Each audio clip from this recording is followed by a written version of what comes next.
Welcome to Fantasy Football. Football is thicker than blood. Week 12. We have a absolutely packed show, I guess. An exciting show, a Thanksgiving edition. I don't know. We don't really have too much other than Uncle Pat coming back on. One of my favorite guests, one of the most electric guests. Your team is hot right now. Uncle Pat, live from South Bend, I think. Yeah, Granger, Indiana. How's it going? Snowy Granger, Indiana. Snowy, okay. It's going great. I do want to wish everyone a happy Thanksgiving and be careful how much turkey you eat tomorrow and how much alcohol you consume. Of course. It's one of the most wonderful times of the year. You just sit. Right. Are we having a football game tomorrow, do you know? I believe so. Oh, good. Okay, great. Exactly. What time?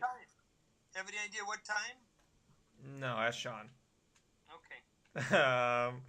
But one of the most wonderful times of the year, you eat turkey, you drink, and most importantly, you watch some football, and you follow your fantasy football teams. I have one really important thing I have to say, though, and regret for Thanksgiving, and that is that we all can't get together tomorrow. There's going to be some of us in this league that won't be there. I know. And I believe that will be Tony, Uncle Joe, Colin, and I believe our Western Alliance. Yep. Maybe next year we can have an East Coast gathering, or a division and a West Coast division.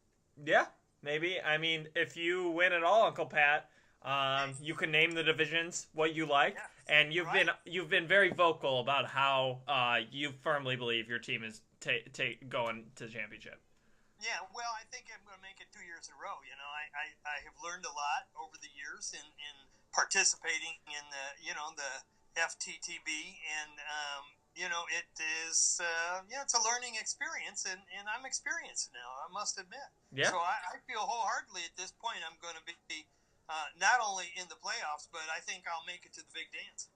Yeah, I mean your team is hot. Obviously, I believe you lost last week. But before then, you were on like a 4 or 5 game win streak, and Birch Lake. Until the last 3 minutes of the last game of the week. Though.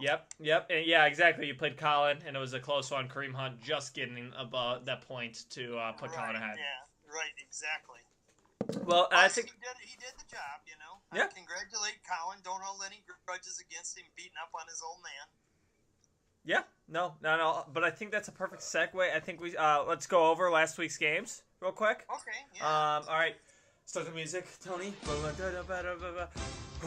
Jacob Ignox, Sean Romano out of the playoffs firmly, 132 behind Patrick Mahomes' huge performance. L. Jim puts up 135 behind Jared Goff and the Rams defense to beat Juventus and send him on a 5-game losing streak.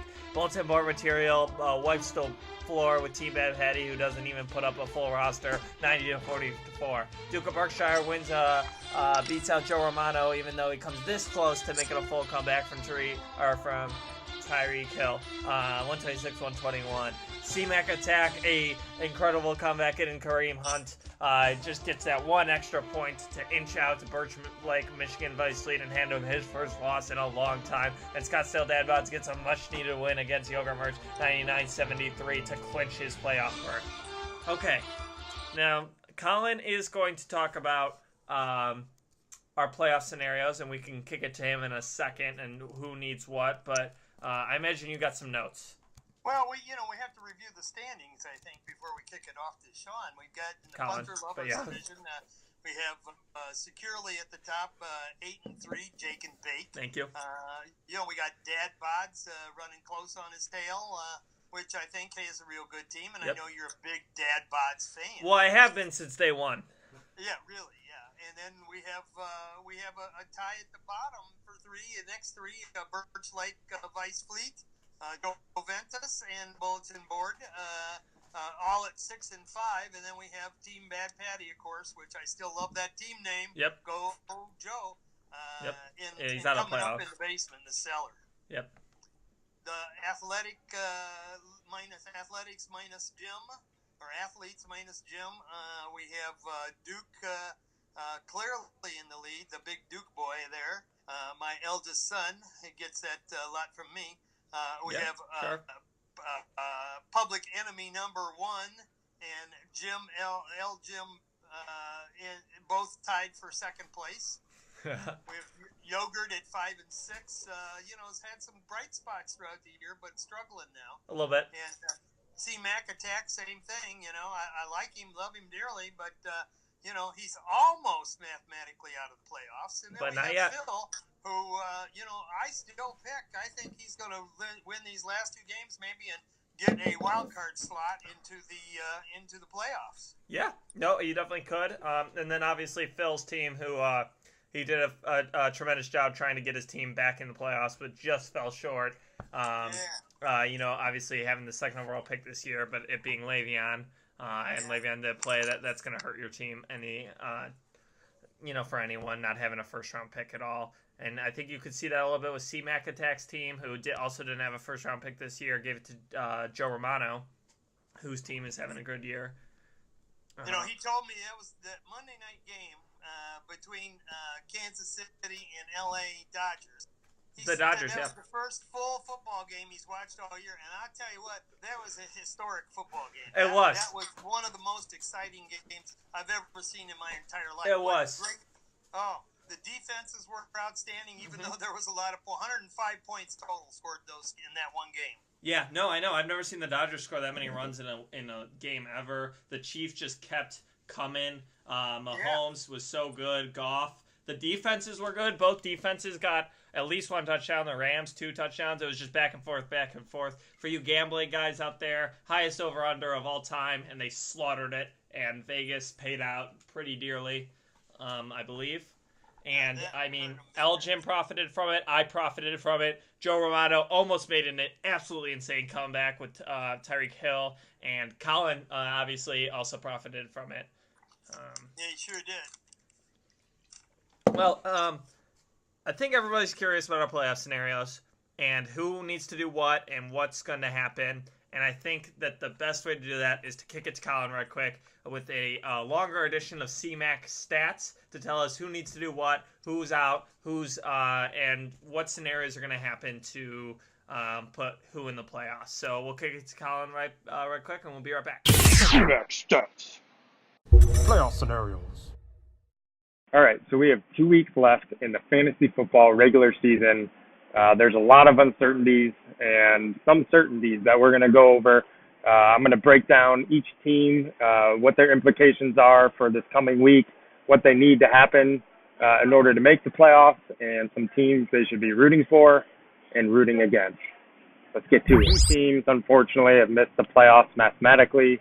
That's Phil and Uncle Joe, a.k.a. Bad Patty. Next step. And 3 teams have made the playoffs. They've clinched.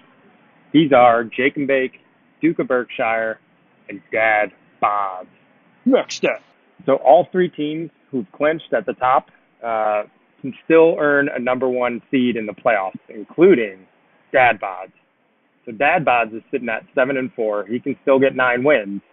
And if Jake loses out and Duke of Berkshire finishes with 9 wins, then Dad Bods actually has the head-to-head tiebreaker on Duke of Berkshire, giving him the number 1 seed. But basically, we got Public Enemy, Vice Fleet, Joventus, Bulletin Board, and Elgin all sitting at 6-5, and that wraps up the top 8 teams to make the playoffs. Behind them, at number 9 and 10, is Yogurt Merch at 5-6, and C-Mac at 4-7. These 2 teams can still knock some people out of the playoffs. So we're going to get into scenarios about who they could knock out and how. So for me to knock anybody out, it's going to be Vice Fleet, and I can prevent Yogurt Merch from getting in too. But Vice Fleet is the only team that is sitting here with a 6-5 record, who's currently making the playoffs, that can be knocked out by me. But I need to win out, and I need Yogurt Merch to lose out. So I don't have the tiebreaker on Yogurt Merch. So I need to beat him by record. So he needs to lose out.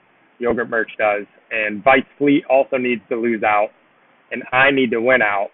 Therefore, I'd tie Vice Fleet and knock him out because I have the head-to-head tiebreaker on Vice Fleet. So that's the only scenario I can make the playoffs. And there's only one team I can knock out, which is Vice Fleet. Dad, if you just win one game, you're in. Because I can't get 7 wins. I can't catch you.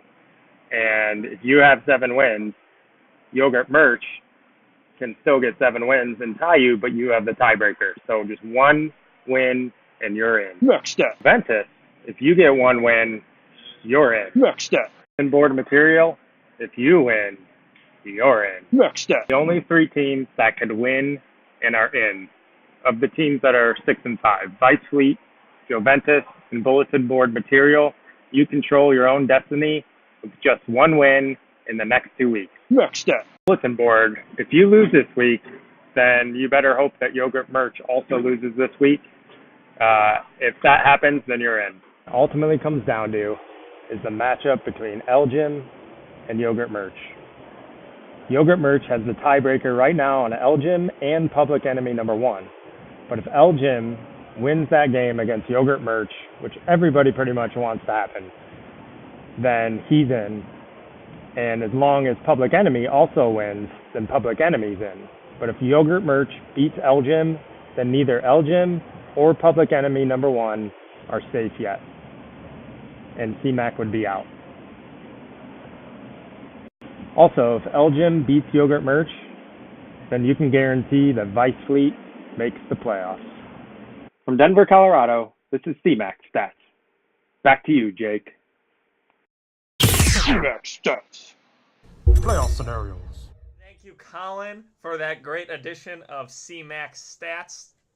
Obviously, very in-depth analysis of what needs to happen. He said it himself how his team is probably out of it, but he can still do it. And it looks like, I believe, Nate is the closest to taking that fourth spot and not making the playoffs. But this we'll go into it a little bit. But he's playing Elgin this week, and that's a huge game for him. But you reviewed the standings a little bit. Quick things that I believe Sean and Cole, or Sean Cole and my dad are all within. It can definitely come close to beating the points record. They'd have to put up 2 big weeks in these last 2 weeks, but could beat it. I think I'll come pretty clean through it. Juventus, I think it's very worth noting, is on a 5-game losing streak after starting the season off 6-0. Five-game losing streak. Is his team real? I don't know. He might have been a pretender. Did I say that? Probably. Also, this just remind me. Can somebody check how Tony did on his predictions last week? Because he was undefeated before. I think he had 1 loss because he gave it to you, Uncle Pat. He gave you the one.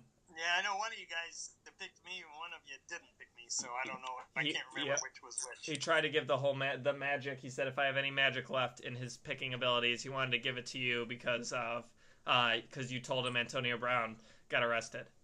Yeah. Oh, yeah. That's right. Yeah. Which is collusion, Uncle Pat. You're not allowed to do that. He was going 100 miles an hour to him. He was late for a meeting, he told the officer. Mm-hmm. Yeah, like midnight or something. Porsche. Yeah. Well, Uncle Pat, you ready to get into some predictions? I know you got some great notes, and I am excited.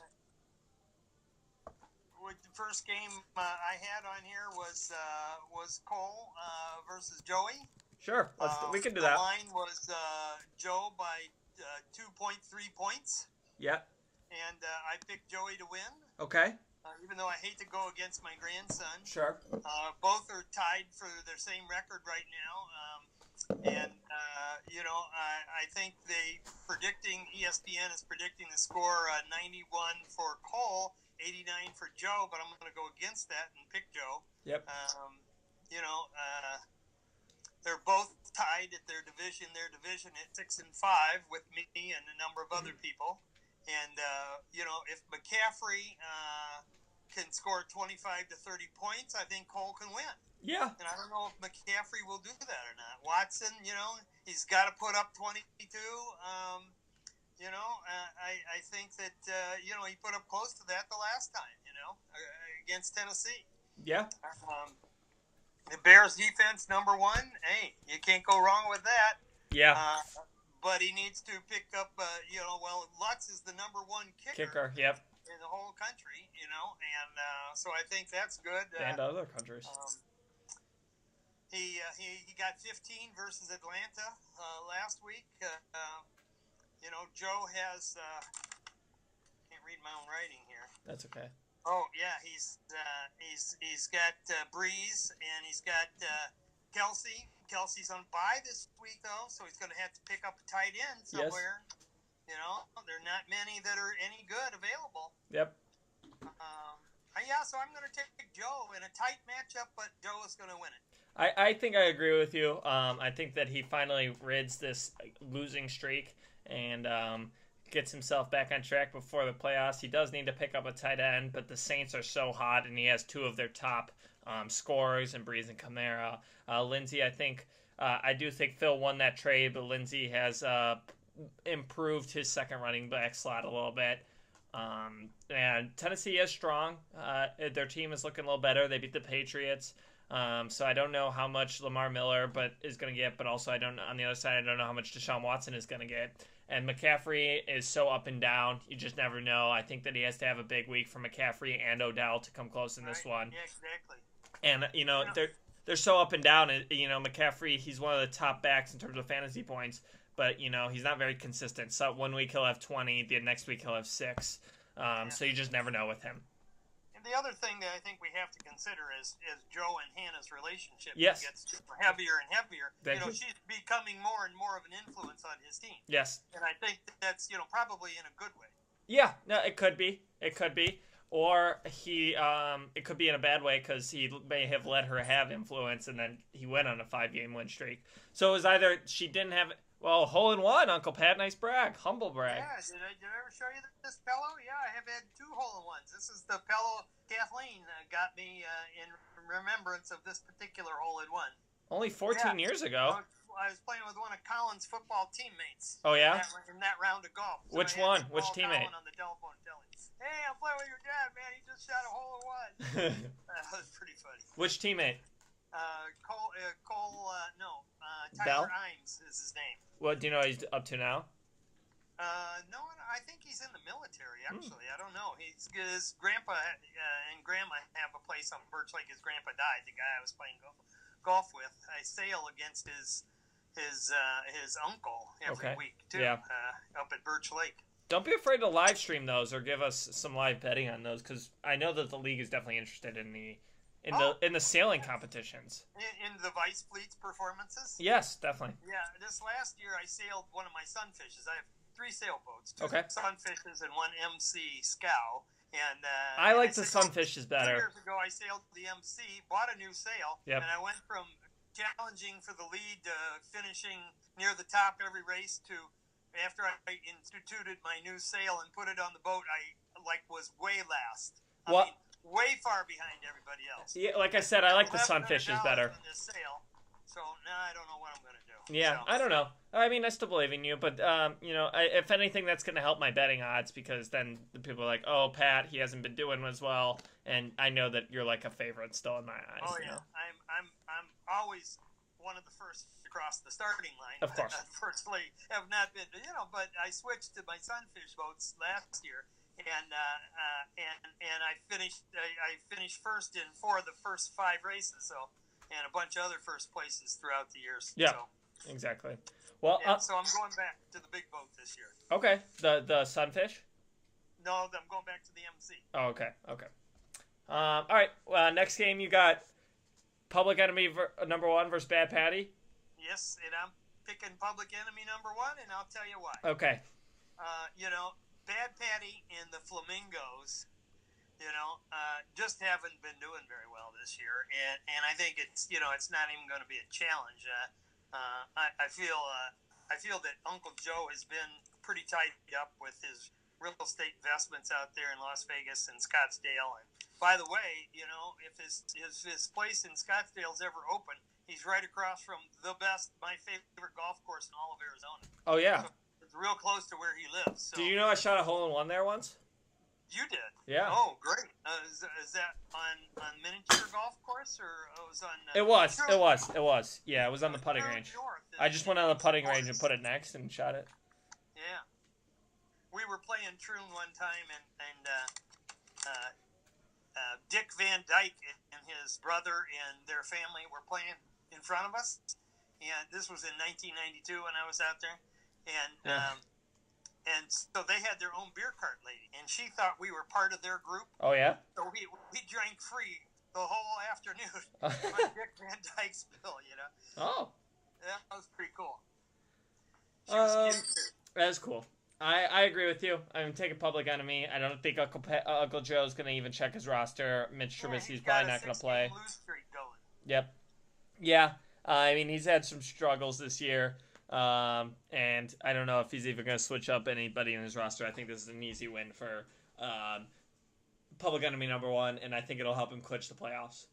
Yeah, and the other thing is, you know, the Flamingos have 5 questionable players this week. So, you know, if even half of those don't play, it's going to be a problem for him even more than he normally has. Yep. Yeah, I agree. And Public Enemy's got a strong team. I'm taking him in a pretty easy pick 'em. Now, I think Public Enemy #1 has the Chiefs defense. No, that's Team Bad Patty. Oh, Team Bad Patty. Okay, and they're on a bye this week, I think. So. Yeah, but Joe Romano also has Tyreek Hill, but he's got some wide receivers to replace him. Yeah, well, I think he could start half his team and probably beat Uncle Joe. Yep. Yeah. But he's got a good name. Yeah, I agree. Yeah, I think he should change his nickname to the Flamingos, though. Maybe that's what he needs. Yeah, Bad Patty, the Flamingos, bring him some pink good luck. Yep, I agree. Okay. Next game, I have you versus Sean. Right. Okay. Vice, #1, baby. Birch Lake, Michigan Vice Fleet, Duke of Berkshire. This is a game. I mean, Uncle Pat, you are very close to clinching the playoffs, and as Colin said, I believe you have some tiebreakers, but you're clear. You know, you're still in the hunt. Like if you lose this game, you still could be in trouble here. And Sean's team is on a 3-game win streak. Point this week. What's up? I say ESPN is predicting me to win by 13 points this week. That's the spread. Yep. Let me see here. Oh, let me go first on this one, and then I want to hear your input. Obviously, Uncle Pat, your team is hot recently. Fournette being back is big. Aaron Jones has been popping off. I like Michael Thomas. Obviously, the Saints' offense is strong, and Roethlisberger has been having some good performances. On the other side, I do like Andrew Luck. The Indianapolis has been hot recently, and I like them against Miami. DeAndre Hopkins against Tennessee. I mean, Tennessee's been doing well, but I kind of like Hopkins getting at least one score. Mark Ingram for the Saints as well. You never know. He's garbage time. He can get some inside the 5 yards touchdowns. And Saquon has just been an absolute monster. Same with Eric Ebron. Honestly, this is gonna be a close one, Uncle Pat. I'm gonna take Sean here, and I'll tell you why. I think Aaron Jones might slow down a little bit against Minnesota.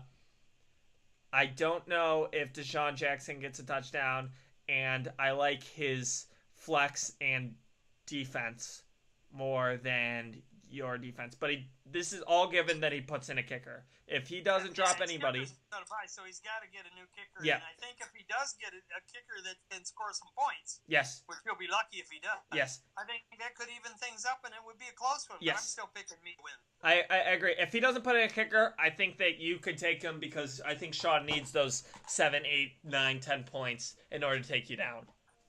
Yeah, I do. I think so too. Yeah, so we'll see. You know, I still ESPN still predicting me by 13 points. And, yep. I think that's more than just a kicker, but we'll see. He'll get a kicker, and we'll see how he does. Yeah, and your team's been hot recently, Uncle Pat. I mean, even with last week's loss, you still put up 112. I scored 112 points, yep. And I've been over 100 just about every week yep. the last 4 or 5 weeks. So, yep. I'm one of the higher scoring teams in the last 5 or 6 games. Yep. No, I totally agree. And this would be a big win. This one would put you in the playoffs for sure. And you got to be in playoffs before you can win the Super Bowl. I agree. So, I agree. Yep. And be big for you. Statistical thing. Yep. But definitely a tough Duke of Berkshire team in the way of that secured playoff spot. What's the next team you have? Well, I have the Jakester. Okay. Versus the Duke. No. C-Mac Attack. Duke. The Dad Duke. Yeah. Okay. So Colin. we got him. Boy, I What? like Patrick Mahomes. So Jake and Todd Gurley and Mike Evans, 32 points, 26 points, 10 points in the last games, or the projections rather for this game. Yeah, I'm going with you all the way. I hate to say that with Sean, but he's going to be busy working on his house. Well, anyway. I'm playing Colin. He's got a kid that he's busy changing diapers with, a new baby. So he's just not gonna give give the effort this week that I think he does in other weeks. So I'm picking you to go on it. I have two things. One, Uncle Pat, you're playing Sean. I'm playing Colin. Oh, okay. Two, I do have the Rams and the Chiefs have a bye this week, so I have Mahomes, Gurley, and Cooks all out, which is, if I'm going to lose a week, it's going to be this week. Oh, right. Three, I just found out my tight end is on injured reserve. That sucks. Especially because he's been having he's been doing pretty well for me, but it looks like he needs ankle surgery, so I need to replace him. This is a must-win for Colin's team. His best running back is out, though, and his highest point scorer being Kareem Hunt, is on a bye. But then again, my biggest point scorers are out. I'm liking, hopefully, a big comeback week from Carson Wentz, Dalvin Cook, and I think I'm going to take my team this week. Yeah, okay. I certainly agree with you. Yeah, it could be a low-scoring week. I don't like Colin's running backs too much. Ito Smith and Franco. I think Ito Smith's the third running back for. And Colin's getting a little cocky right now too. And that's bound to affect him. Yeah, of course. He's been doing a lot of trades and working his attitude a little bit, and he may have to be taken down a notch by you today. Yep. Tomorrow. And tomorrow. 3 games tomorrow. Yep. I didn't know the Saints and the Falcons were playing as well, but that'll be a big game. Right. But I am excited. In Chicago, hey, we're going to watch that. Hopefully, sometime during Thanksgiving dinner, we'll have a TV running somewhere to watch the Bears. Yep. No, you're coming to Sean's place tomorrow. Correct? Yeah. Right. Okay. Perfect. Yes. Okay. Next game you have. I have Dad Bod's Sean Romano. Yep, that's who I have. Yeah. Okay. This game. I screwed that other one up. It's all right. I see what you're doing. They're both your sons. They're very easily confusable. They both don't do anything. Before we get into this matchup too much, I have a question about these two names. These two names have always confused Dad Bods. Is Tony just in love with his body? Yes. What is that? Well, have you seen his body? Huh? Have you seen his body? Well, yeah, I've seen it. With completely clothes. naked? God, I'd be embarrassed to see it without clothes on. Well, as speaking from, he's my producer. He's right here. Somebody who's seen him completely naked. I see it. I get it. And he's a dad. I get it. Yeah. Well, so, how about this Sean Romano? Okay. Phil? Where did he come up with that? Does he have a man crush on Sean McGann and Joe Romano, or both? With that? Or both, right? So, if I know one thing about Phil, it's that he has been a huge. He has been wanting Joe and Sean to get together to form some type of super kid for a long time. Yeah, I guess, And not only that, he's just been a huge fan of both Sean and Joe Romano throughout his entire childhood. He's got pictures of them on their wall. Obviously, Sean having an elite high school career and then a mediocre to terrible college career. And Joe Romano with the same. And so he's just been a fan of it for a long time, and he just wanted to embrace his colors, show it. They'll both be at dinner tomorrow. Why don't we get them to sign a football and give it to Phil? Yeah, I think he would really appreciate that. We'll get their autographs on a football, and he can put that on his mantle when he gets a house. Yeah, no, he definitely can. If we're getting to this game, it is the game that matters not at all. Phil is out of the playoffs. Tony has clinched the playoffs. I do think, though, that Phil is going to win this team. I like Phil's additions to his team. I think he has made a strong comeback. I've been a Dad Bods guy since day one, for sure. I have been. I know that. Well, and I'm on the other end of the spectrum. I have been a Phil guy, and I really think that Sean Romano has the potential to be a Super Bowl contending team. If he gets his act together, and he's out of the playoffs, yeah. I just, he's strong. He's picked a good team, and I think he can go deep with his lineup and into the postseason even though he's out. I think he's got a real good chance of meeting me on February 3rd or whatever it is down in Atlanta. Yeah, I mean, could be. I think he's out of the playoffs, but you never know. I have been a dad bods guy since day one. I think his team is running high on the Antonio Brown and Adam Thielen, and they have been doing insane. But I'm taking Sean Romano in this game. Okay, well, I'm sticking with Phil, and he's got my favorite quarterback, Aaron Rodgers. He's got Adrian Peterson, and I think Devontae Adams. They've been doing great. Yeah, the Rodgers to Adams connection. Those guys have been awesome, and I think they're going to get better as the year goes on. And certainly that seems to be the case with Aaron Rodgers. The longer the year goes, the better he's getting. Mm-hmm. I agree. So, yeah, so we'll see. It'll be a good game. Yes, I agree. And then our final game, what I'm calling Game of the Week, has the most playoff implications. Game of the Week also. Most playoff implications. Jim Young is our best versus Yogurt Merch. Yogurt Merch fighting for a playoff spot. Jim was out of the playoffs just but 1 week ago. We can see quickly that my dad does not have the Rams defense this week or Jared Goff, two big components to his team due to bye weeks. But on the other side, Yogurt Merch does not have one of his running backs, Kerryon Johnson, because he is hurt, but he can definitely easily replace him with James White, who has been a strong running back replacement for him all year. This is a huge game.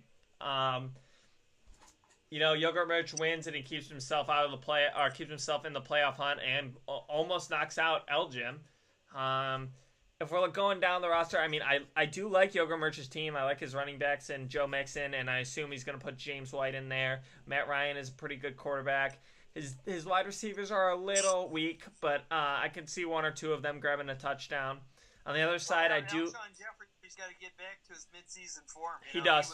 He was pretty hot, throughout the middle of the season, but he's kind of gone down a little bit lately, so he needs to get back to that in a big way. 100%. Yep, I totally agree. The Eagles' offense has been struggling a little bit. Their team's been struggling, but I think that they can bounce back against the Giants this week.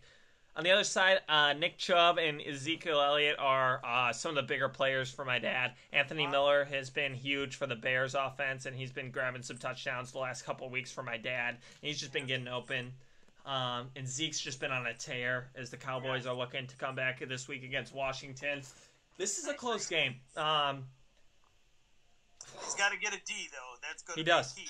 Yeah. He does. He definitely has to. And he's got room on his roster for it. I don't like my dad's kicker. I think Cody Parkey is kind of trash.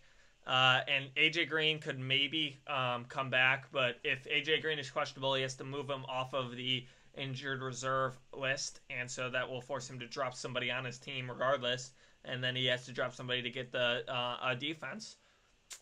I'm picking your dad, though, to win this. I am, too. I think that A.J. Green plays this week, and so he can put him in for Anthony Miller, Keenan Allen, and that'll be a huge addition to his team.